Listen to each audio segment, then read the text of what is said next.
to Imaginary Ramblings. I'm Matt. And I'm Ben. And I'm Alex. And this is episode 85, or maybe 86, I don't remember. And we're here interviewing Alex about his new comic collection that just released from SLG Publishing. Yeah. Alex. Exciting. Can you give us a little bit of your elevator pitch for what Mr. Butterchips is? Yeah, I think the best one for Mr. Butterchips is customer service capuchin raging against the dying of the light. That's my elevator pitch. Dying good. of the It's light. good. I like it. I like it. What This is... is angry. Yeah. Oh, sorry. Oh, I was just going to say, what is the light to Mr. Butterchips? Society, the man. He's basically an analogy for somebody toiling away in a customer service or customer rep position. Which we've all been in, I'm pretty sure. Yeah, exactly. It's very relatable. We haven't all been organ grinders monkeys, but we've been something, relatable to that, I think. Something similar. Yes. And so it's kind of that idea of, he's this lower middle class guy living paycheck to paycheck and, just feeling his way, toddling his way through the world with lots of booze. Right. Yes. I was just talking to a brewing podcast about how I wish I owned my house so I could do my own brewing like they were doing. They were taking pictures of it. I was like, oh, that'd be like so nice. But I feel like it costs more to microbrew than it does to just buy your own beer, probably. Yeah, I'm sure it does. I am sure it does. Yeah, so I don't think that's a route Mr. Butterchips can take, but No, he buys bottom shelf booze for sure. mm-hmm. He's not a top shelf, McKellen 25 or whatever it is kind of guy. He's like an old crow. There's nothing wrong with living that life. Yeah, Evan Williams, any of those. Hey, don't talk smack on Evan Williams.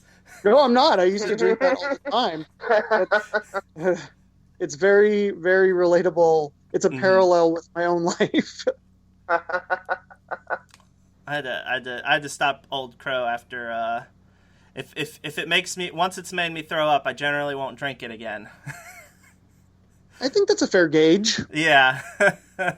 So I feel like that could be applied to a lot of different things other than booze, but it's definitely a good one to apply to booze. Yes, it's applied to most things in my life. Like I don't smoke weed anymore as a result of that. But that's a story my wife should tell because it's the most miserable night of her life. It sounds like it. I mean, having to babysit somebody who's either drunk or incredibly stoned is an ordeal. Oh yeah. Yes. My wife probably has plenty of stories about me on that too. Yeah, I can't imagine anything more exhausting than a adult child, basically, because that's what you become. Oh, yeah. You totally revert to that. Absolutely. Yeah. I kept bemoaning that she should just leave me to like die.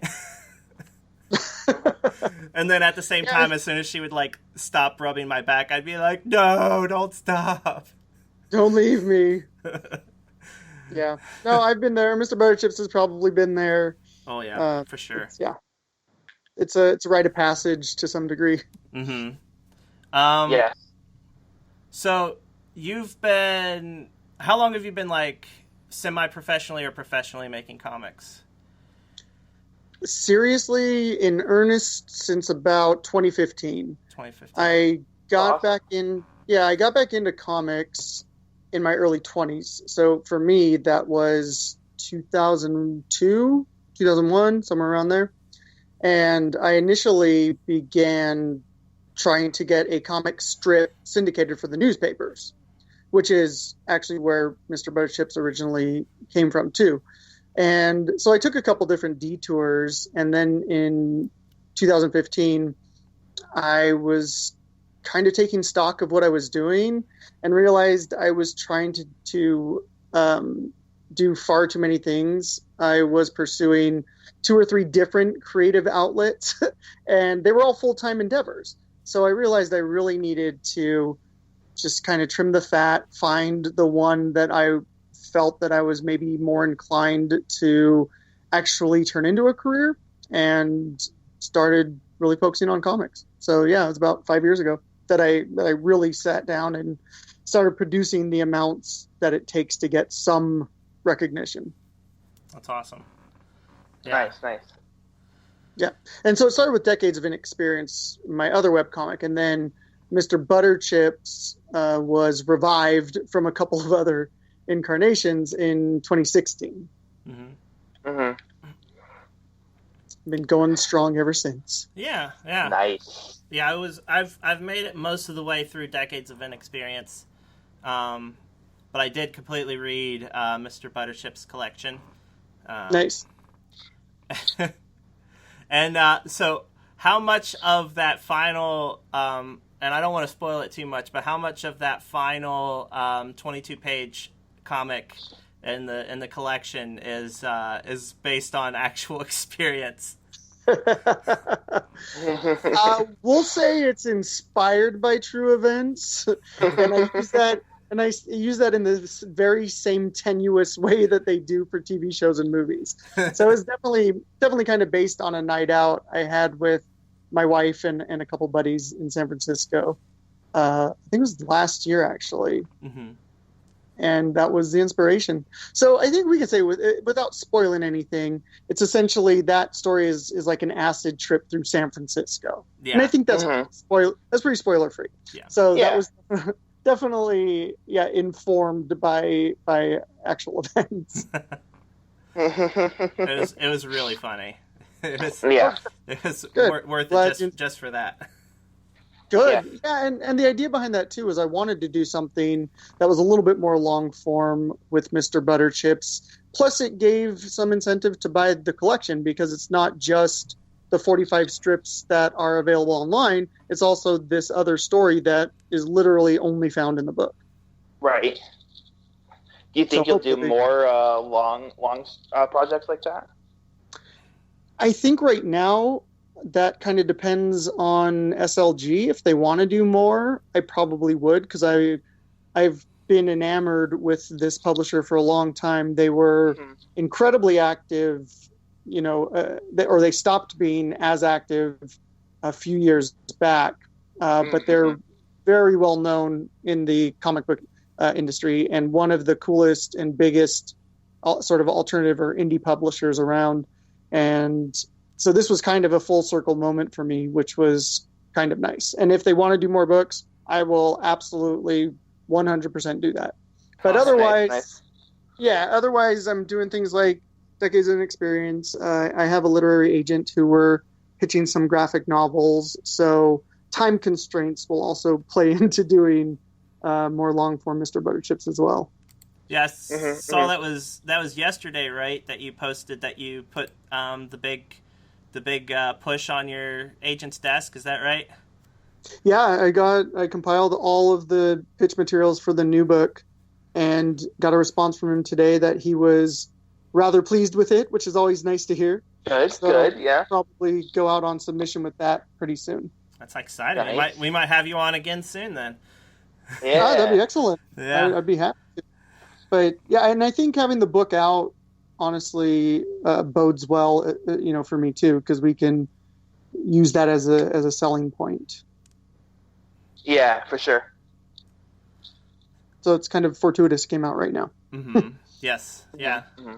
I think it's a good time for, especially since it's available on Amazon only right now. I think it's a good time for a book like that to come out, because Amazon's kind of like your best way to get anything right now if you don't want to have to go outside, basically. Right. Yeah, for sure. Yeah. And it's print on demand, so it's it's pretty guaranteed COVID-19 free, which is always a nice assurance as well in these times. Mm-hmm. And just the content, I think, is something that people can really relate to. It's as you guys know, it's very topical. Sometimes the monthly installments are written by the seat of my pants and just whatever, issue we're facing at that time. So it's very topical, and I hope people will enjoy it on that level. Yes. Yes, some of those strips definitely I felt them down to the core of my soul. Good. Yeah. And it's just kind of me ranting through a cartoon monkey in a lot of ways. Yeah. Maybe we could all use a little bit of ranting through a cartoon monkey, though. It's a nice outlet. I'm not gonna lie. Yeah, that kind of reflects at one of the other questions we had, which was how much of your personality does Mr. Butterchips have? Personality-wise, I think we share more ideals than personality, but you can do sort of a Freudian assessment, and Mr. Butterchips would be just my straight-up id, and no filter, primal brain. So I think that's the part of my personality that Mr. Butterchips springs from. Yeah. I love it. But we definitely have a lot of the same ideals. He's a little angrier than I am. A little bit more abrasive than I am, but I think we share, a lot of the same heart and a lot of the same beliefs. Yeah. But he's definitely unmitigated, a version of me for sure. I think my favorite of the strips was the Alex Jones one with the frogs. Oh yeah, that made me laugh really hard because I definitely remember when that happened too. I was like, oh god. Yeah, and I intentionally did it during Pride Month. I think it was July one of the years, and I just went, oh, this just kind of plays right into it perfectly. And Mr. Butterchips is the type to obviously have gay friends because he doesn't care, and part of the comic is calling out hypocrisy and intolerance. So that, and you have that famous quote from Alex Jones about turning the friggin' frogs gay. Turning the friggin' frogs gay. Yeah. I mean, it was on a silver platter for me, basically. Yeah. Oh yeah. It's hard to believe that he actually did say that, and that wasn't just something that you wrote for him to say. Like, nope, he actually said that. No, that's the thing is I don't think I'll run out of content to lampoon anytime soon. Right. Which is, unfortunate to say, because then it's the harsh reality of that statement means that we're living in... It is a double sword for sure. Yeah. Right? It's on the one hand, please keep saying dumb stuff, because it makes my job easy. On the other hand, please stop, because I live in this country, and I'd like not to, live in a shitty country. Yeah, keeping me in business, but also keeping me incredibly miserable. Oh my god. But again, and that's sort of what's filtered through Mr. Butterchips too. So it's nice to have him as a vehicle to sort of shake the proverbial fist. Yeah. Yes. Oh my god. So, where do you see Mr. Butterchips in 5 years? You've been doing them for 4 years now? Yeah, just past the 4-year mark in May. That's when he debuted in 2016. And I just got back because there were a couple of months after May where I was doing some promo stuff for the book. So we were just sort of previewing pages and doing a cover reveal. So I got back to new ones as of this month. So, and this kind of ties into what we were just talking about. Yeah. In 5 years, God willing, this administration will be out of the office, but I don't see, a dearth of material anytime soon. So as long as I'm allowed to keep doing it, Mr. Butterchips would be there to piss all over intolerance. You think he'll still be dancing in 5 years? Unless he, blows out a hip or something, which is a distinct possibility because he's not in great shape. Yeah, he did. He did cut his tail off. So he did. That was an unfortunate organ grinder incident. We'll see if there are any other casualties along the way. But as of now, I'd love for him to still be, dancing all over stupidity in 5 years. Yeah, definitely. I look forward to continuing to read about Mr. Butterchips. Yeah, thank you. I look forward to continue drawing him. So, as far as you personally, though, like, what's the first comic you can remember reading? Well, there's sort of two answers to that, because I was given this monstrous book called the Smithsonian Collection of Newspaper Comic Strips by my grandparents when I was very, very young.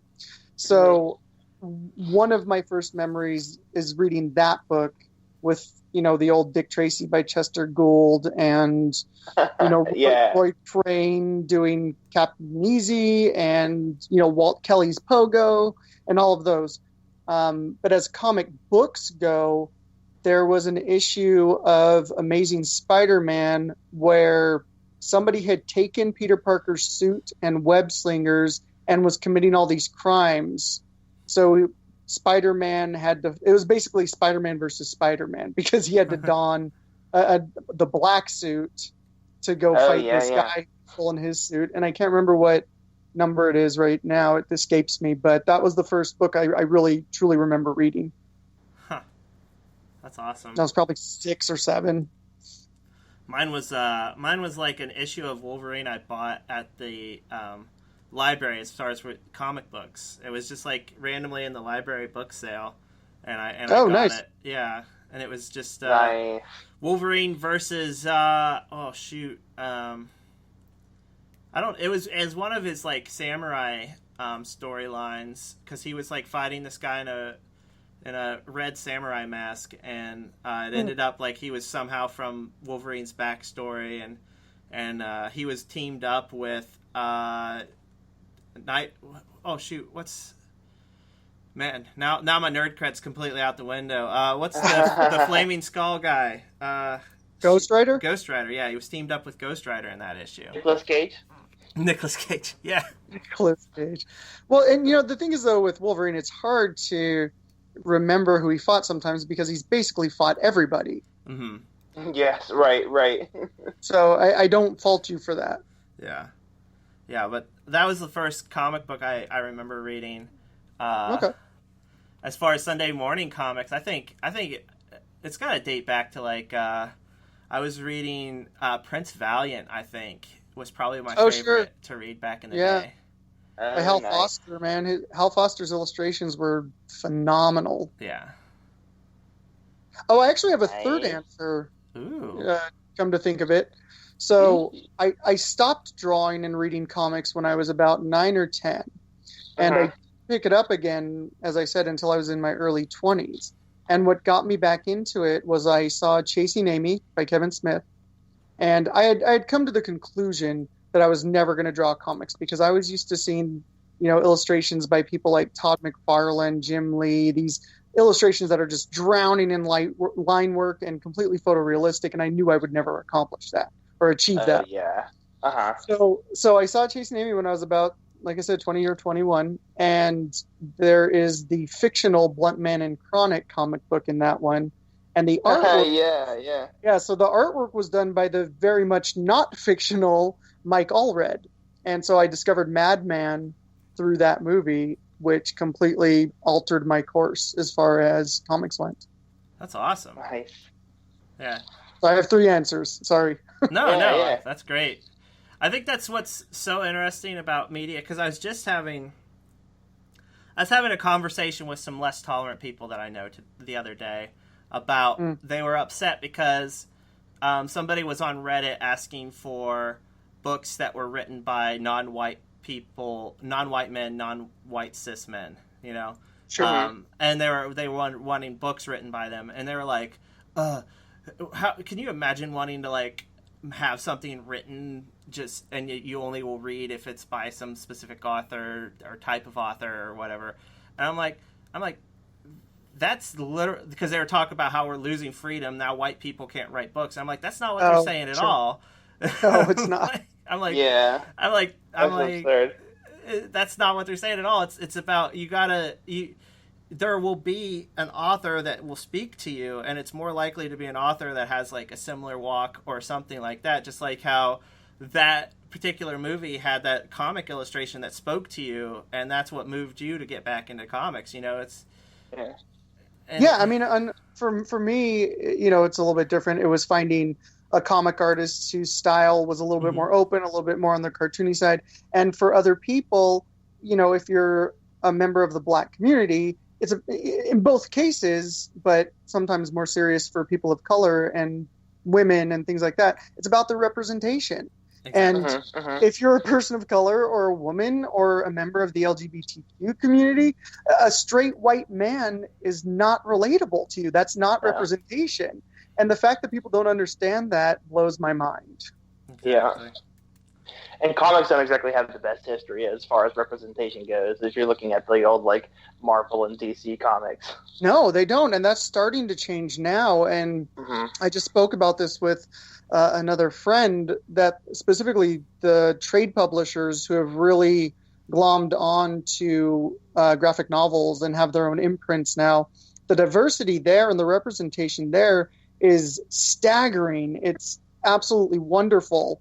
And this is something that you don't find in the direct market, but you will find it if you're looking, if you want comics that provide representation and are diverse, they are definitely out there, and it's only growing, which has been fantastic to see. And I hope that just continues. And, what I was saying to my friend is, if I could even be a small part of that, I would be happy. I mean, and even just facilitating it in some way, I don't even need it to be my book that's a part of that. I just think it's a wonderful shift in comics specifically right now that I hope just continues. Exactly. It's like, agreed. That's a beautiful, beautiful view into the future, hopefully. Yeah, I hope so. And I try to do that some with Mr. Butterchips. I try to have diversity in there. I try not, if I have female characters in there, he's had some girlfriends and stuff, and I don't just want to make them, one-note characters or damsels in distress, or, I try to do that a little bit. I try to be cognizant of that with the comics and stories that I write. Whether or not I do a good job is up for debate, probably, but I try. Yeah, I mean, that's all any of us can do right now is try our best.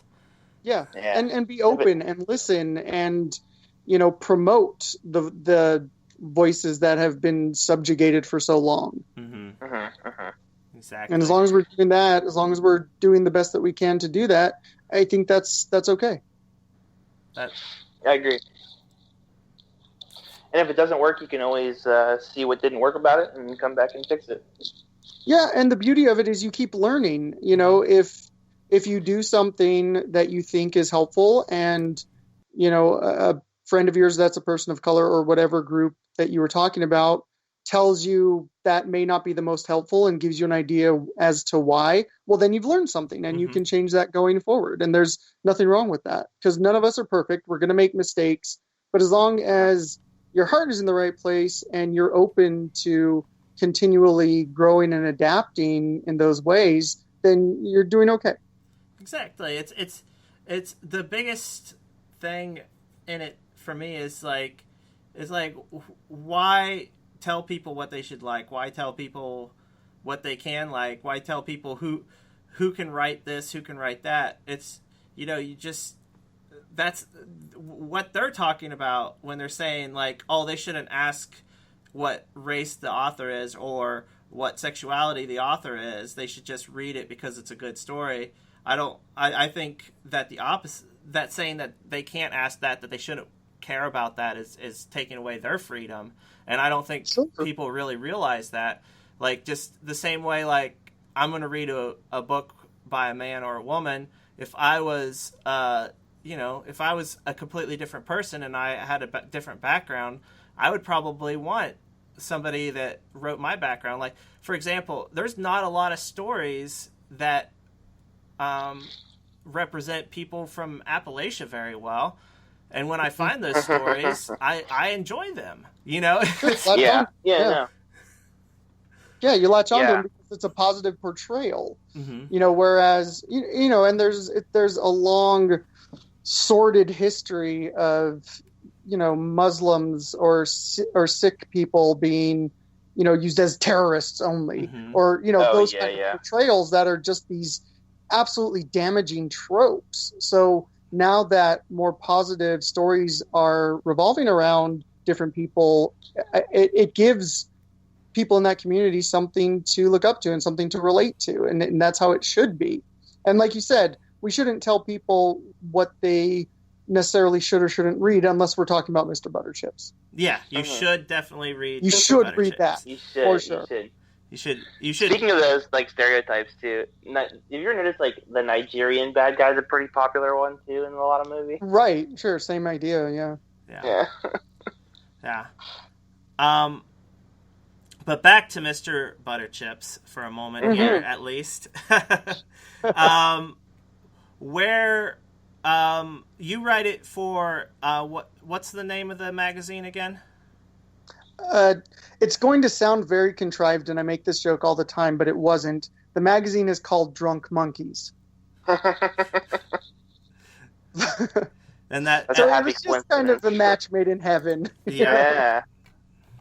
But I actually had a short story. I was focusing on prose for a few years to really hone my writing skills.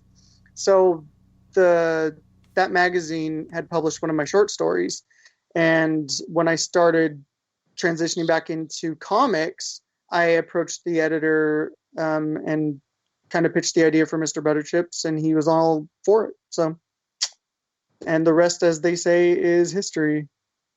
Nice. That's awesome. To use an old cliche.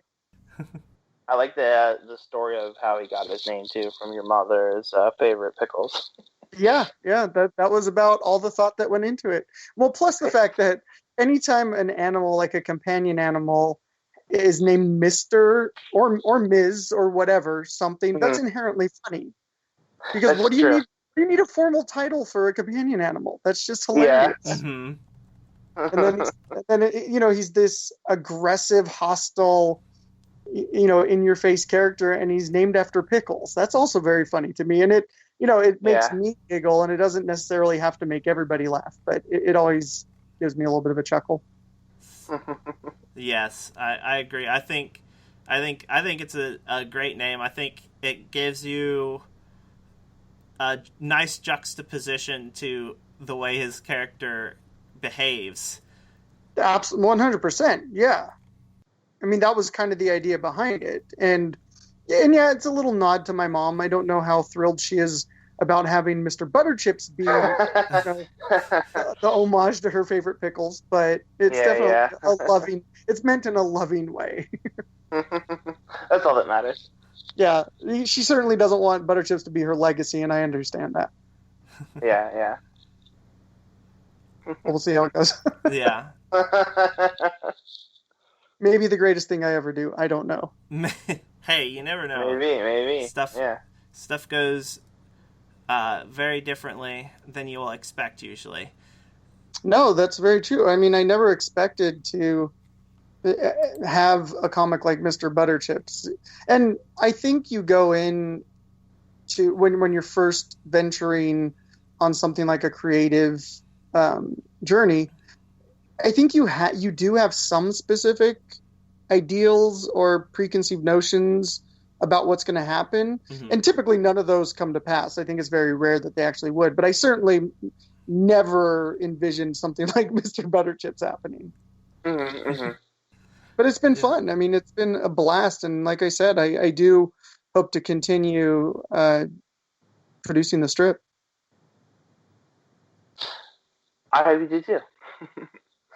Yeah, and it's garnered a little bit of attention online, which is always nice. And to actually have strangers, not just your friends or your mommy pinning your artwork up on the refrigerator. Not that there's anything wrong with that. It's nice. Of course. Yeah, it's nice when people who you don't know are sort of coming out of the woodwork to tell you that they enjoy your work, because even if it's one or two people, you've affected somebody, which is great. Yeah. And that's the whole point with storytelling. I mean, to me anyway. Yeah, I think that's the funny thing about when we first started really talking on Twitter was when you posted, and I don't remember the artist's name, but you might remember, a video of this artist drawing his comic, and you were just talking about how jealous of his art you were, and I commented that I was jealous of your art. Yeah. Which is always nice to hear. It was Mike Oming who does Powers, and he was drawing without any composition lines, without any penciling. He just went straight to the inking, which just blows me away. I am dumbfounded when I see people do that.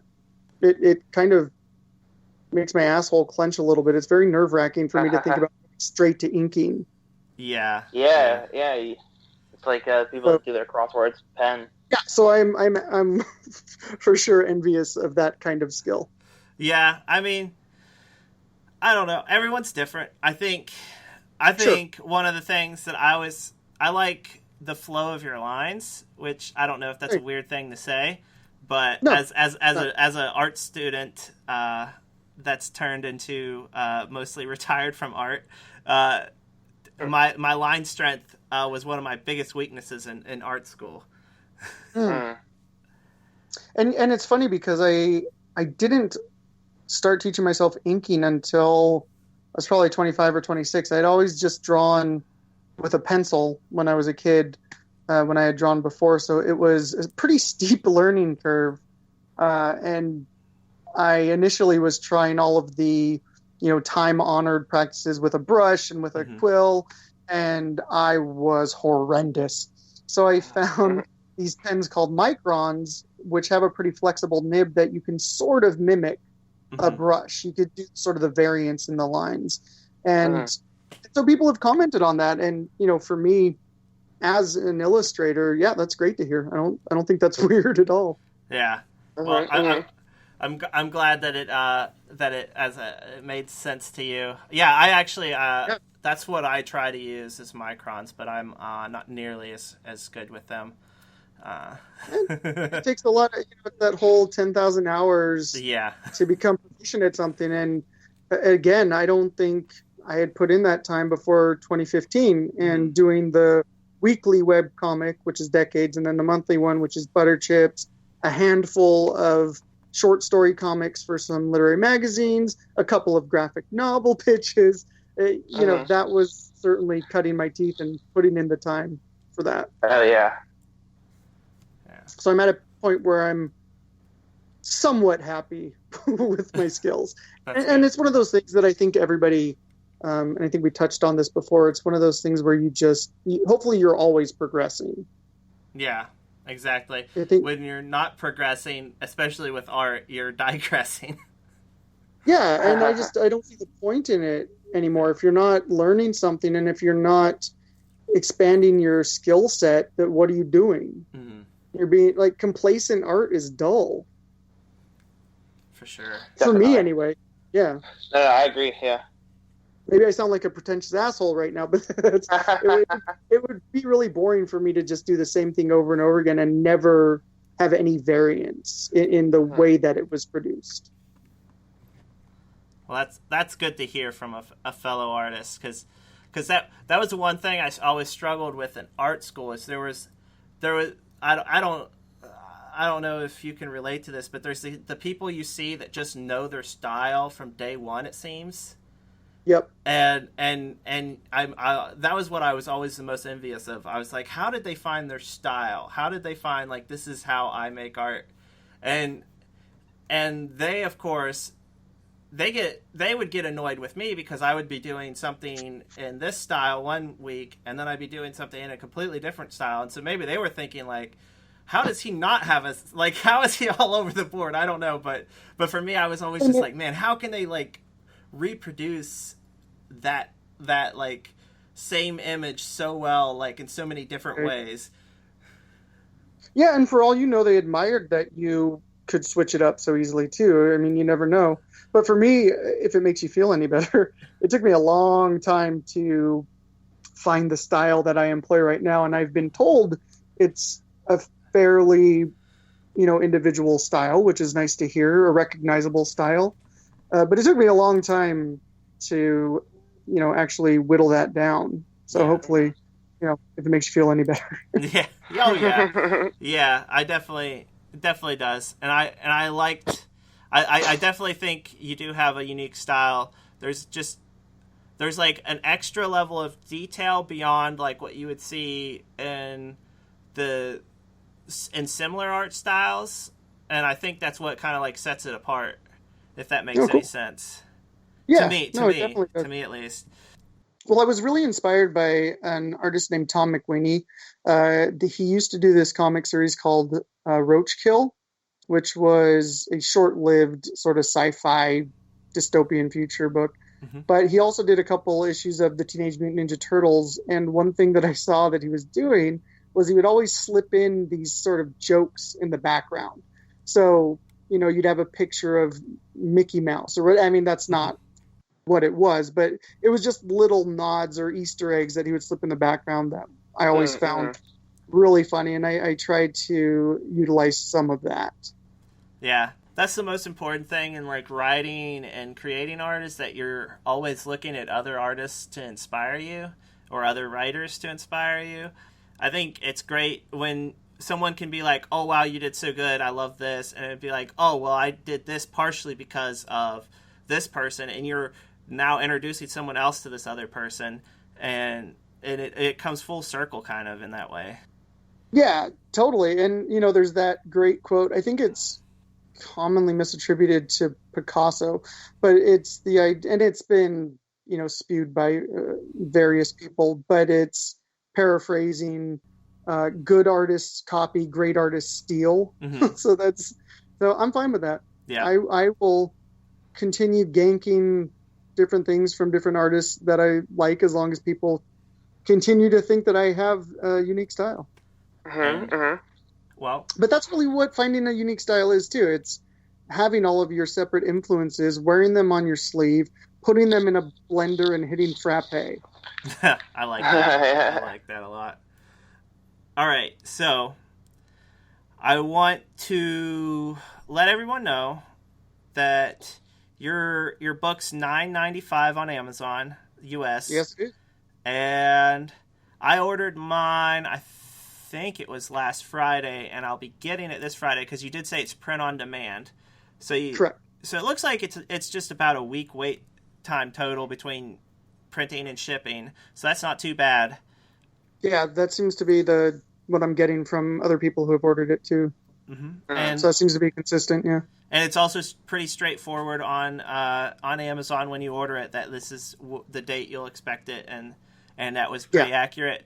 So I would say definitely if you like to support indie comic artists, if you like to support people that make great art, and if you just want to have something that's fun to read and you don't care about supporting other people, I think this checks all those boxes.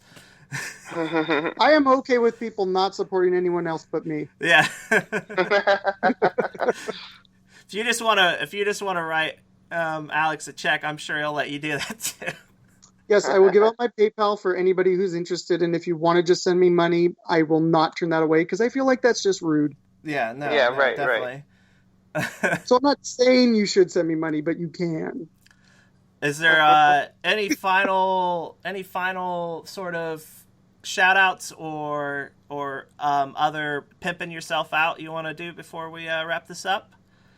Well, the Mr. Butterchips monthly strip continues on Drunk Monkeys, which is, I believe, drunkmonkeys.us. Mm-hmm. If you look up Drunk Monkeys magazine, I'm sure you'll find it. So that will continue on monthly. Decades of an Experience is my weekly, more sort of surreal, semi-autobiographical comic. And then if you follow my website, alexschumacherart.com, or my social media, you'll be kept informed of what's going on with the new graphic novels. Awesome. And I have all of that in the show notes. Fantastic. So they can go ahead and check out those show notes for all the links. I got your Twitter, your Instagram, your website, Drunk Monkeys, Decades of Inexperience, and a link directly to Amazon so you can purchase the book yourselves. Oh, yeah. And with all of that said, I would just want to let you all know you can still email us at imaginaryramblings@gmail.com. You can hit us up on Twitter at Imaginary Ramblings, at Podcast IR. Sorry, we can't do at Imaginary Ramblings on Twitter. At Imaginary Ramblings is for Facebook and Instagram. And thank you so much. Go ahead, instead of buying our merch, go ahead and buy Alex's merch. He's a great guy. He's really fun to chat with on Twitter. And thank you so much, Alex, for coming on the show. No, my pleasure. Bye-bye. Thank you guys for having me. Oh. I cut you off there, always. Jeez, what a jerk. I am. Not bad. No, I cut you off. I'm the monster. Oh. All right. Bye-bye. Bye. Peace.